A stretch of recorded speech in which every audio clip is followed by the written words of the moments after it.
Dragii mei, vă salut! Astăzi ne apucăm să testăm bateria LFP sau Life PO4 sau litiu fier fosfat, cea de 100 de Ah de la Wattcycle, cea pe 12,8V nominal. Avem 100 de Ah. Am reușit să instalez și aplicația mobilă pe Bluetooth. O să vedem și date în timp real de la baterie în timp ce o folosim cu invertorul. Bun, înainte să ne apucăm să testăm, pregătim terenul și anume avem bateria, invertor, avem conductorii pregătiți, avem una bucată rezistor pentru preîncărcarea condensatorilor din invertor și sculele necesare izolate pentru a nu face vreo boacănă când atașăm între invertor și baterie conductorii. Bun. Și în special la invertoare de genul, unde vedeți că conductorul de minus este foarte aproape de conductorul de plus, cu toate că dacă ne uităm de desubt pare să fie izolat, dar doar pare, nu știi sigur la ce tensiune ține izolația asta și mai bine să fii preventiv. Bun. Leg cablurile și revin. Am legat conductorii la invertor și haideți să vă explic o chestie. Dacă aici, cu ajutorul acestor capace, am reușit să ofer protecție la atingere directă, după cum observați, nu este niciun conductor expus, da? Totul este izolat. Înainte de a atașa la baterie invertorul, trebuie să aveți mare grijă să nu atingeți plusul de minus. De ce? Dacă cumva, prin absurd, invertorul a fost folosit, înainte de a schimba acumulatorul, să puneți un alt acumulator sau să testați invertorul pe un alt acumulator. Dacă acei condensatori de pe placă nu s-au descărcat în timp util și atingeți plusul de minus, e posibil să facă scurt și să ardeți invertorul. Așa că mare atenție cum lăsați conductorii împrăștiați pe unde îi puneți, de așa natură încât să nu facă scurt. Uite, acum în clipa asta, înainte de a-l atașa la baterie, am separat conductorii într-un fel sau altul. Puteți implicit să puneți termocontractant ca și protecție suplimentară și atunci vă asigurați că totul e ok. Adică am făcut o treabă aici. Și nu trebuia să fac. Am scos șurubul cu tot cu capac. Capacele astea implicit sunt și ele un fel de protecție la atingere directă, dar dacă vă uitați aici, zona de bornă nu este complet acoperită. Ceea ce de multe ori poate să vă păcălească. Și atunci, implicit, acolo unde așezați bateriile de genul, e bine să feriți bornele de orice risc de a cade un metal sau de a face cineva scurt între borne cu temirce metal. Hai să atașăm plusul și pe urmă când atașăm minusul vă mai arăt o chestie. Bun. Plusul l-am atașat, l-am strâns, unde a ajuns cât să fie ok. N-am strâns la cuplu la newton-metri. Momentan doar o să atașăm bateria la invertor, testăm puțin și pe urmă tragem concluziile. Ca să putem să atașăm minusul fără a risca să avem o preîncărcare bruscă a condensatorilor, fără a risca să prăjim efectiv papucul de pe conductor sau borna de la baterie, folosim un rezistor pentru o preîncărcare foarte lentă. Și anume, atașez pur și simplu la papuc acest rezistor și stau undeva la 30-40 de secunde cu rezistorul pe bornă și cu papucul atașat la rezistor. Invertorul trebuie să fie obligatoriu oprit și după 30-40 de secunde pot să-l atașez fără să facă flamă. Îl pun și revin. Bun. După ce ne-am asigurat că polii și de la invertor și de la baterie sunt corecți, Asta o faceți înainte să le atașați, da? După ce am preîncărcat condensatorii din invertor, scuze, cu rezistorul și apoi am reușit să atașăm și minusul să fie corespunzător, să nu afectăm nici BMS-ul și nici invertorul. Folosim căpăcelele ca și protecție, le atașăm la baterie și pe urmă putem să pornim invertorul.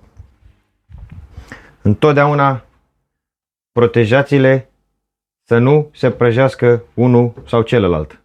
Ori BMS-ul, ori invertorul. Un rezistor sau dacă nu aveți un rezistor, un fasung cu 2 conductori lițați și cu un bec incandescent, faceți același lucru ce am făcut eu cu ăsta. 30-40 de secunde o să vedeți că se aprinde becul sub o formă sau alta, cu o densitate mai mică sau mai mare. Când s-a stins filamentul, atunci veți putea să puneți în siguranță papucul pe bornă fără să facă flamă. Bun. Haideți să pornim invertorul. Invertorul a pornit. Ia să dau eu astea puțin mai așa ca să aduc invertorul în cadru. Se vede? Vede cam prost din cauza la lumina asta. Acum parcă se vede. Avem 13,5 volți pe DC și 219 volți AC. Cei care ați văzut testele cu invertorul ăsta știți bine că nu are 230, ăsta are 220 de volți. Acum să intrăm și în aplicație, să verificăm puțin aplicația pe ansamblu așa rapid. Aplicația se numește Wattcycle și o găsiți pe Google. Foarte simplu, foarte ușor. Îi dăm permisiune și ar trebui să pornească.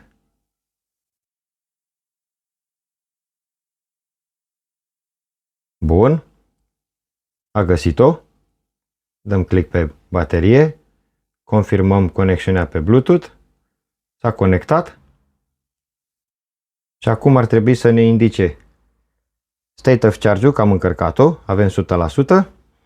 Iar aici jos, cum să mă uit eu să văd și în cadru, avem temperatura de 21,9 grade, tensiune 13,5 volți, 0 amperi, 0 W. Bun. Tensiunea pe celule 3,359, 3,378, 3,362, 3,361 și o diferență de 0,017 volți. Bun. Lăsăm aplicația pornită. Luăm un dinozaur și punem invertorul în funcțiune. Am adus și dinozaurul și să vedem cât consumăm, cât de stabil va fi invertorul pe bateria asta și ce ne va indica implicit și acumulatorul. Hai să-i dăm drumul. Să aveți în vedere că bateria este de 1280 de W și eu vreau să mă duc cu el la cât zice asta. Putem sau nu putem? Hai să vedem. Deci acum zice că putem să descărcăm timp de 7 ore, fluctuează un pic, avem 134 de W. Mergem pe treapta 2.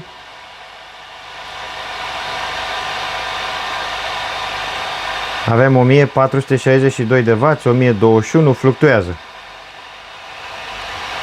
Timpul de descărcare 1,8 ore. Bun. Hai să mergem pe treapta 3. Se oprește bateria sau nu se oprește? Ea fiind 1C. A început să cânte și invertorul. Ne-a dat alarmă, warning. Hai să vedem și ce alarmă ne dă. DC alarm. Overcurrent alarm. Deci s-a oprit. Bun. Mai pornește bateria sau nu mai pornește?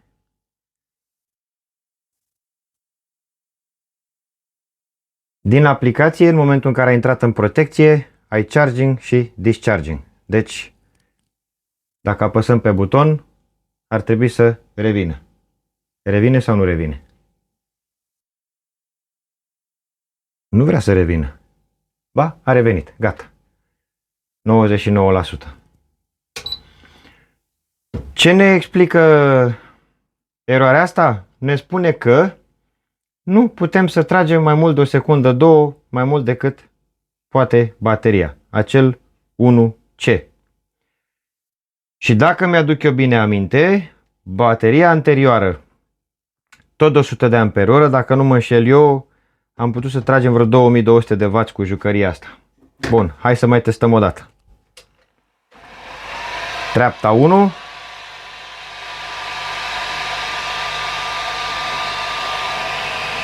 Ne uităm și în ecran. Deci ea spune că avem un consum fluctuant între 100 și 200 de W. Iar invertorul, nu știu cât de bine vedeți voi acolo jos, ne indică un consum de 30 de W.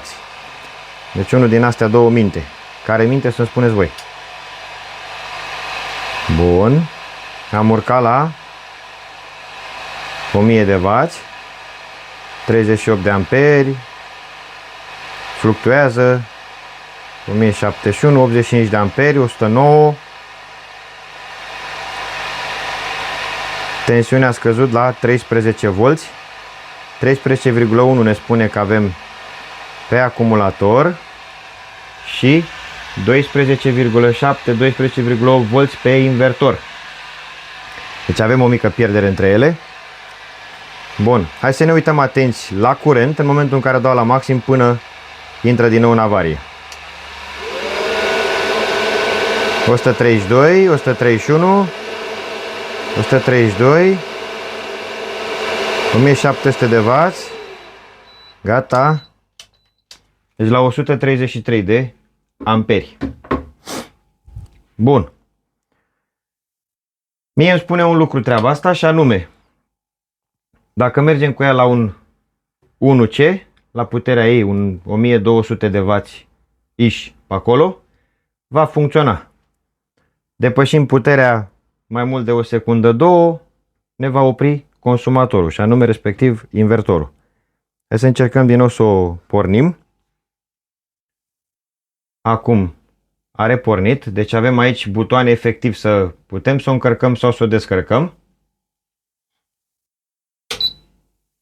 Ne lasă din nou să o descărcăm. În testul nostru am pierdut 2% din ce ne spune BMS-ul. Și testăm și a treia oară. Vedem aplicația. Treapta 1 deja ne-am obișnuit cu ea că ne arată o fluctuație destul de mică. Treapta 2. În treapta 2 să vedem unde urcă.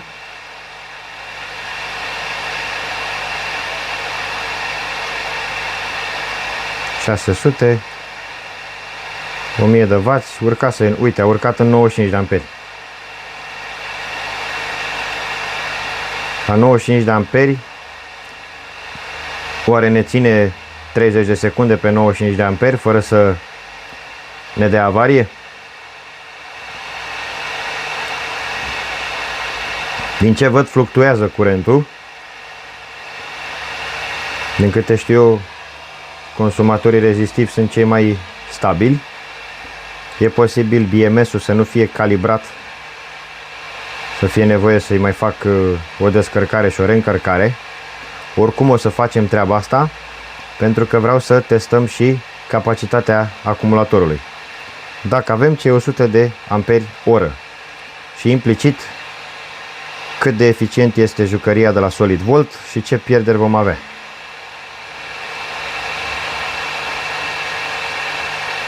Da. Văd că nu pierde, se mișcă ok. 112 amperi, 111, 93, fluctuează. Zice că avem 97%. Nu-i rău. Temperatura, dacă vă uitați, a crescut puțin, de la 21, cât era, nu mai țin minte, la 22,9 acum. Pare a fi ok. Nu știu, am stat 30 de secunde că nu m-am uitat. Deja avem 15 minute și aproape că n-am făcut nimic. Bun. Da. Văd că la un 90-100 de amperi se comportă destul de ok. Dacă depășim cei 100 de amperi pentru mai mult de 2-3 secunde, după cum ați observat, ne taie curentul, ne lasă pe întuneric, ceea ce din punctul meu de vedere este o mega protecție și vă spun de ce. Pentru că foarte mulți tind să vrea imposibilul, să zic așa, dintr-un simplu acumulator, dintr-o simplă jucărie de 100 de amperi oră, ceea ce normal ne permite doar 1280 de W.